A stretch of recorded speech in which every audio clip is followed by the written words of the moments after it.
Alors maintenant je vais te montrer comment procéder pour la basque volant froncé. Donc tu as ton volant froncé, donc c'est le rectangle devant, là j'ai pris le devant. Je vais prendre mon point droit et je vais allonger le point au maximum. Donc le but c'est vraiment que le point soit le plus long possible.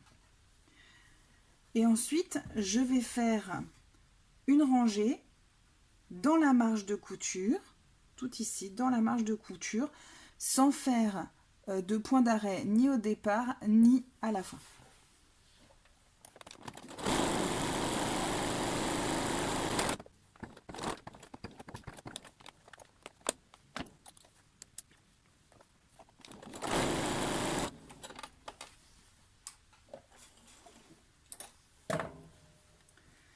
Voilà, donc comme tu peux voir, j'ai déjà...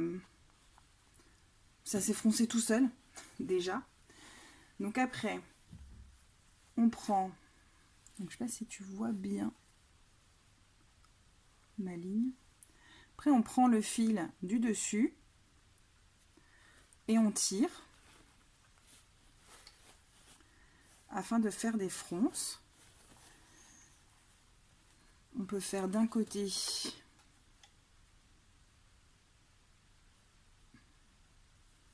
et de l'autre pour que ce soit un peu régulier. On fait un peu des deux côtés.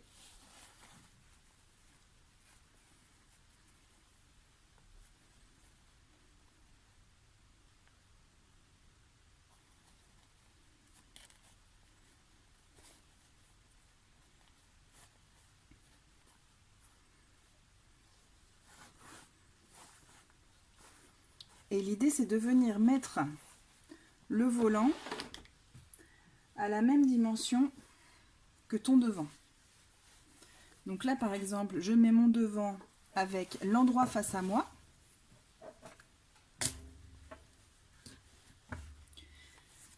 Et je vais venir poser mon volant avec l'envers face à moi. Donc mon tissu est posé endroit contre endroit. Donc si j'épingle,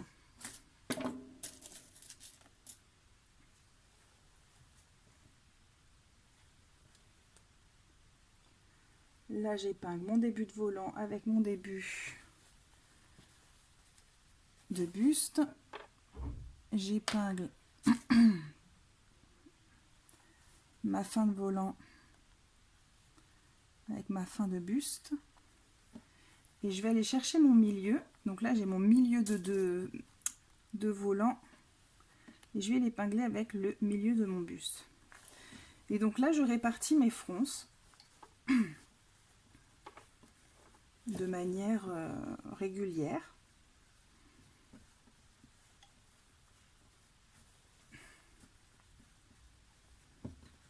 Et je vais venir épingler au fur et à mesure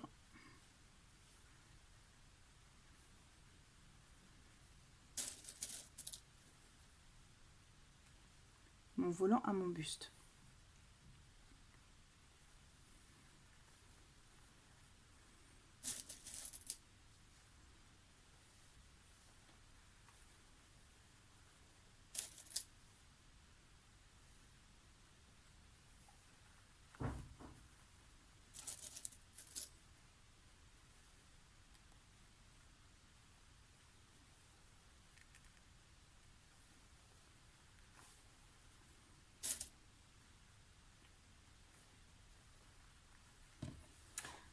Donc là j'ai fait ma première partie, on fait pareil avec la le deuxième côté et je vais venir coudre tout le long donc tout le long de mon volant et donc de mon bas de buste.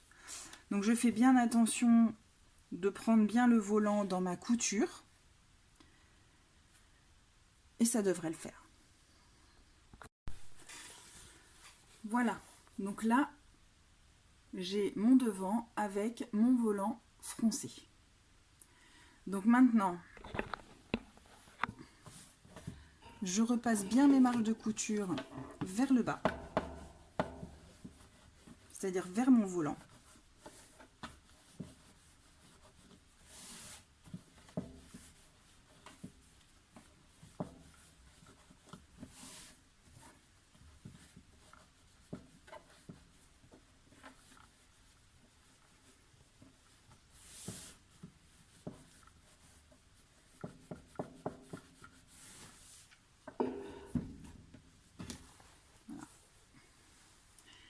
Et je fais la même chose avec le deuxième devant et avec le dos.